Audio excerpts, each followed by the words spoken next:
Welcome back to our YouTube channel medical and nurses of shorts.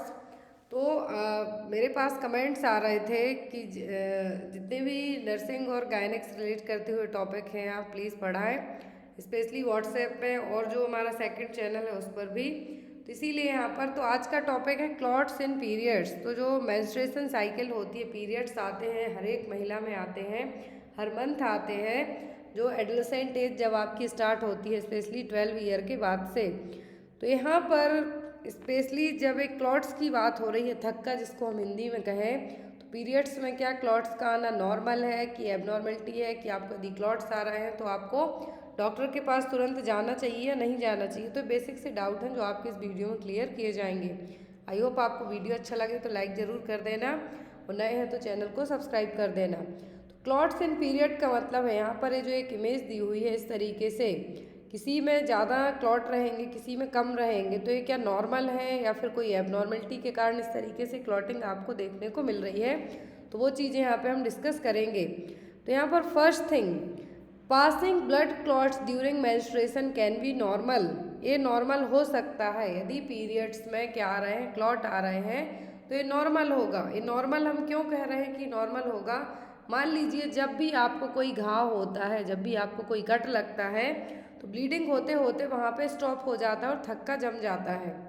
तो वो क्या होगा, यहाँ पर जो ब्लड क्लॉटिंग की प्रोसेस है वो यहाँ पे अप्लाई हो गई और वो क्लॉट बन गया।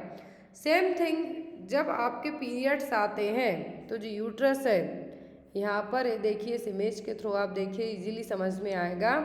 जो एंडोमेट्रियम है, लेयर है यूट्रस की, क्या है, इनर लेयर है यूट्रस की, एंडोमेट्रियम, इसमें शेडिंग देखने को मिलेगी। जब भी पीरियड्स आते हैं तो कॉन्ट्रैक्शन होंगे, कॉन्ट्रैक्शन होंगे तो जो शेडिंग है, जब एग रिलीज करेगी ओवरी, तो ये शेडिंग है यहाँ पर, जो एंडोमेट्रियम की शेडिंग है क्या होगी, बाहर की तरफ निकल के आएगी। अब जब यहाँ पर कुछ भी चीज़ अटैच है और वो बाहर को निकलेगी तो आपको पेन होगा, पेन होगा तो ब्लड फ्लो भी यहाँ पर आपका हो रहा है, और जो कि क्या है, नॉर्मल साइकिल है आपकी।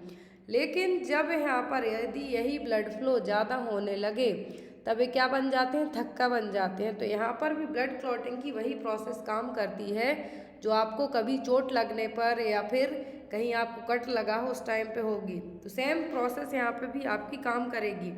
तो यहाँ पर कुछ केस में, मोस्टली ज़्यादातर केस में क्लॉट का आना क्या है, नॉर्मल है। लेकिन जब यही क्लॉट अपना कलर बदल दें, रंग रूप बदल के निकले, तब हम बताते हैं आपको आगे कि आपको डॉक्टर के पास जाना चाहिए या नहीं।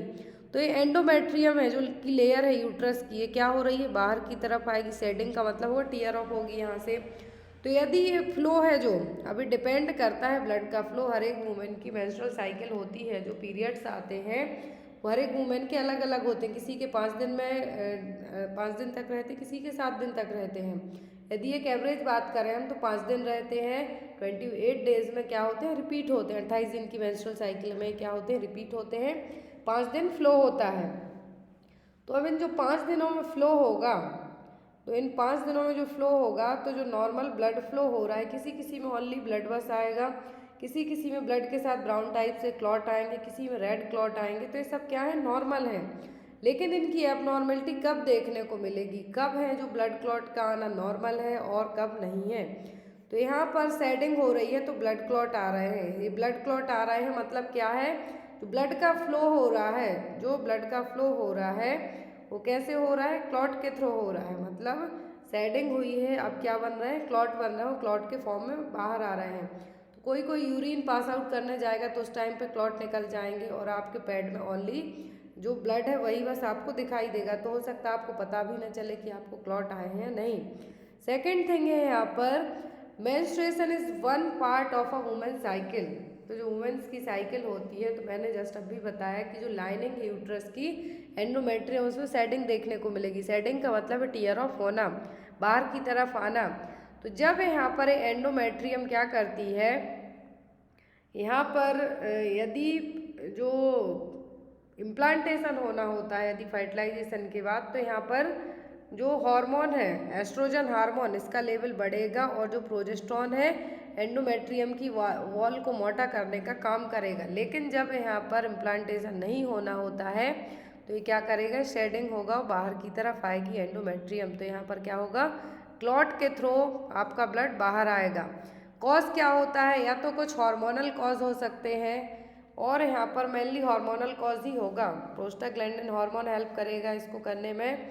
और यहाँ पर जो स्मॉल ब्लड वेसल्स के थ्रू जो ब्लड बाहर आ रहा है, कभी कभी यहाँ पर दूसरी वेसल्स भी अफेक्ट होंगी। यदि यहाँ पर आपकी बॉडी से, ये देखिए जो बोल्ड लेटर में दिया हुआ है, to prevent your body from losing too much of blood, तो आपकी बॉडी से ज़्यादा ब्लड लॉस ना हो, इसीलिए आप ही की बॉडी क्या करती है कि प्लाज्मा और प्लेटलेट्स हैं दोनों मिलके काम करेंगे और क्लॉट का फॉर्मेशन कर देंगे। जिससे क्लॉट का फॉर्मेशन होगा तो आपकी बॉडी से ज़्यादा ब्लड का लॉस नहीं हो पाएगा और आप किसी आगे जाने वाली समस्या से बच सकते हैं। तो ये नॉर्मल प्रोसेस है क्लॉट का आना, इसमें ज़्यादा डरने की ज़रूरत नहीं है। डरने की ज़रूरत कब होगी और अदर कॉज क्या होंगे, जब या तो यूट्राइस फाइब्रॉइड हुआ हो, पॉलिप्स हुए हों, या फिर एंडोमेट्रियल हाइपरप्लासिया हुआ हो, कैंसर हुआ हो, या फिर एडिनोमायोसिस हुआ हो। तो ये चीज़ें आपको कैसे पता चलेंगी, यदि आपको एवरी मंथ की, ज़रूरी नहीं कि हर एक वुमेन को एक क्लॉट्स आते हों, किसी को आते हैं किसी को नहीं आते हैं। किसी किसी में जो ब्लड का फ्लो है वो इस तरीके से होता है। यदि ब्लैक कलर का आ रहा है दैट मीन्स वेजाइनल ब्लॉकेज के कारण है, बिगिनिंग और एंड में बस रहेगा। ब्राउन कलर का तो ये नॉर्मल अर्ली साइन कह सकते हैं हम इसको प्रेगनेंसी का। यदि ब्राइट रेड है मतलब ये क्या है, नॉर्मल फ्लो हो रहा है। डार्क रेड भी क्या है, बिगनिंग और एंडिंग ऑफ पीरियड में देखने को मिलेगा। यदि पिंक टाइप का ब्लड फ्लो आपको हो रहा है, पिंक टाइप का, दैट मीन्स क्या है, आपकी बॉडी में एस्ट्रोजन का लेवल कम है, ओवुलेशन की प्रोसेस टाइम पे नहीं हो पा रही है, और यहाँ पर न्यूट्रिशनल डेफिशिएंसी या फिर आपको एनीमिया है। और ऑरेंज कलर का देखने को मिलता है जब इम्प्लांटेशन हो रहा हो, कहते हैं कि भी वेजाइनल स्पॉटिंग हो रही है, मतलब एक दो बूंद है जो ब्लड आ रहा है लेकिन वो पीरियड्स नहीं है, क्या कहलाता है, इम्प्लांटेशन ब्लीडिंग हम कहेंगे। लेकिन जब यदि यही इसके अपोजिट पूरा अपना रंग रूप ही बदल दे, ग्रे कलर का हो जाए, तो उसको हम क्या कहेंगे, बैक्टीरियल इन्फेक्शन के कारण ही ब्लीडिंग हो रही है। वेजाइनोसिस, जो कि बैक्टीरियल वेजाइनोसिस मोस्ट कॉमन कॉज है इसके लिए। तो क्या है जो हमने अभी पढ़ा पूरा, यदि हम शॉर्ट नोट में बात करें कंक्लूजन में, तो ब्लड क्लॉट का आना एक हद तक नॉर्मल है। आपकी बॉडी ज़्यादा ब्लड फ्लो होने से बचाने के लिए ही क्या कर रही है, क्लॉट का फॉर्मेशन कर रही है, और जो कि एक नॉर्मल है। अब इसको हम ट्रीट कैसे करेंगे, तो यहाँ पर यदि हमें पता है कि ये नॉर्मल है, आपको हर मंथ इस तरीके से हो रहा है, लेकिन एक हद तक हर एक चीज़ की लिमिट है जो सही होती है, यदि वो ओवर हो जाए तब प्रॉब्लम कॉज करेगी। तो आपको क्या करना है, अपनी पर्सनल हाइजीन को मेंटेन करके रखना है, पेरिनियल एरिया की क्लीनिंग अच्छे से करनी है पीरियड्स में। जो पैड है आपके, क्या है, पैड को चेंज करते रहना है। आप टैम्पॉन यूज़ करते हैं तो उसको चेंज करते रहना है ताकि आप इन्फेक्शन से बच सकें। पीरियड्स में इन्फेक्शन, यूटीआई होने का चांसेस सबसे ज़्यादा हो जाता है। फिर आता है NSAIDs, तो जब क्लॉट्स आ रहे हैं तो क्रैम्प्स भी होंगे, तो उन क्रैम्प्स को मैनेज करने के लिए आप आइबुप्रोफेन ले सकते हैं, एंटी स्पास्मोटिक मेडिसिन ले सकते हैं, मसाज कर सकते हैं अपने एब्डोमेन की जेंटली। थोड़ा बहुत आप चाहें तो सिकाई जिसको हम कहेंगे, हॉट वाटर बॉटल बैग से वो भी कर सकते हैं। रिलैक्सेशन टेक्निक अपना सकते हैं अपने माइंड को डाइवर्ट करने के लिए। और तब भी आपको लगता है कि ये चीज़ नॉर्मल नहीं हो रही है, जनरली जो क्लॉटिंग है इनिशियल जब एडोलेसेंस एज स्टार्ट होती है, मीनार्ची आना स्टार्ट होता है, तब नहीं देखने को मिलती। आफ्टर 22 टू 23 ईयर के बाद ये चीज़ आपको नोटिस करेंगे आप। तो यदि आपको नॉर्मली हो रहा है, नॉर्मल हो रहे हैं, क्लॉटिंग आ रही है, दैट मीन्स क्या है, चलो ठीक है। लेकिन जब यदि चीज़ ज़्यादा हो जाती है तब आपको क्या करना है, यहाँ पे तब आपको USG करवाना है, जिससे आपको कंफर्म हो जाए कि आपको fibroid, polyps, endometrial hyperplasia, PID या फिर कुछ अदर कंडीशन डेवलप तो नहीं हो रही है। क्लॉट कब देखने को मिलते हैं जनरली, तो क्लॉट का आना मतलब यहाँ पर क्या है, या तो आपको PCOD है, PCOD वालों को भी क्लॉट्स आ सकते हैं। आपको थायराइड प्रॉब्लम है तब भी आपको इस तरीके से क्लॉटिंग देखने को मिलेगी। थायराइड में हाइपर और हाइपो दोनों केस आ सकते हैं, या फिर आपको सिस्ट वगैरह है, या फिर आपको PID डेवलप हो रहा है, कैंसर हो रहा है। और मोस्ट कॉमनली यदि आपने अबॉर्शन पिल्स ली हैं या फिर आपका मिस्ड अबॉर्शन हुआ, किसी भी तरीके का आपका जो कंसेप्सिस मटेरियल है वो बाहर आ रहा है, तब आपको क्लॉटिंग देखने को मिलेगी। लेकिन नॉर्मली यदि पीरियड्स में क्लॉटिंग हो रही है, इनिशियल 1 और 2 दिन ही होती है, आफ्टर दैट धीरे धीरे ठीक होने लगती है। तो ये क्या है, नॉर्मल है। तो यहाँ पर हमने कॉज पढ़ ली है कि ये क्यों होगी क्लॉटिंग, होती है तो आप मैनेज कैसे कर सकते हैं और कब आपको हॉस्पिटल जाने की ज़रूरत पड़ेगी। आई होप आपको ये टॉपिक भी क्लियर हो गया हो। So thank you for watching us, bye bye, take care.